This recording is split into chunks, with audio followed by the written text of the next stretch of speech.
from the First Alert Weather Team.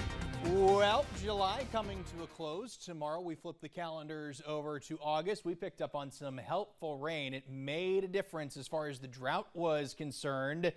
Just under 8 inches, not too bad for the year. That takes us up to about 26¼ of an inch. We're at a surplus for the month.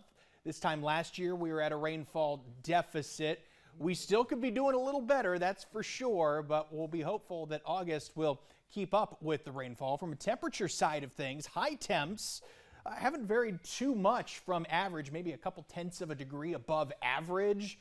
Overnight lows have kind of overperformed. They're closer to about 2 degrees above average. A couple nights where we dipped into the 60s, but we had a few nights that we were stuck in the 80s, believe it or not. And so when you do the math, the mean temperature, the average of the days and nights, coming out to about a degree above. So the math sort of checks out between the highs and the lows.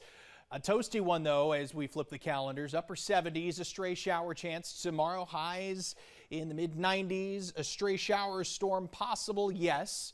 But I do think there's going to be a lot of dry time. I think it's actually going to bode pretty well for our Sounds of Summer concert. Christine Martinez Band and Emma, the host, her first time getting a crack out at Wrightsville Beach Park. Temps in the upper 80s to mid 80s by the time the concert winds down. Again, a stray shower chance at best, but it's going to feel a lot warmer. You got to factor in dew points in the lower and middle 70s, so it'll feel like 105 plus. I mean, it's a little better toward Wrightsville Beach and the coast, but still, that heat, you're going to feel like you're going to be able to cut with a knife for sure.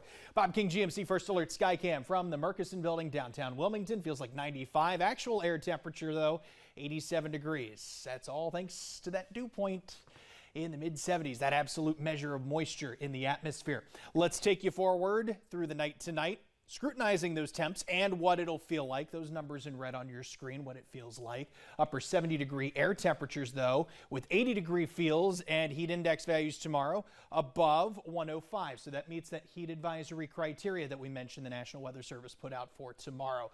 Similar song and dance for your Friday morning as we have middle and upper 70s. Fran's got the dance going. She knows it's a hot one for sure. 70s and 80s, feeling close to 90 in some cases in the morning. And once again, above 105 likely for Friday. So don't be surprised if another heat advisory gets pushed out for the last day of the work week. Let's check out the tropics, shall we? Still some confusion, whether or not, and you don't want to call it confusion, but poor disagreement there, or poor agreement in modeling as far as this disturbance, whether it will get a tropical tag. Still the same development odds here some 24 hours later, maybe a 60% chance that it does develop here in the next week. But we've got to keep close eyes on the tropics. In fact, the newest modeling, a little more toward the Gulf, actually, as far as the Euro is concerned, the European model. So not really sure, quite honestly, from a meteorological perspective, what's going to happen early next week. So we need to add a necessity, keep those rain chances around 50-50. Still could go either way. We'll keep you updated, of course, as temps return back to the lower 90s the middle of next week.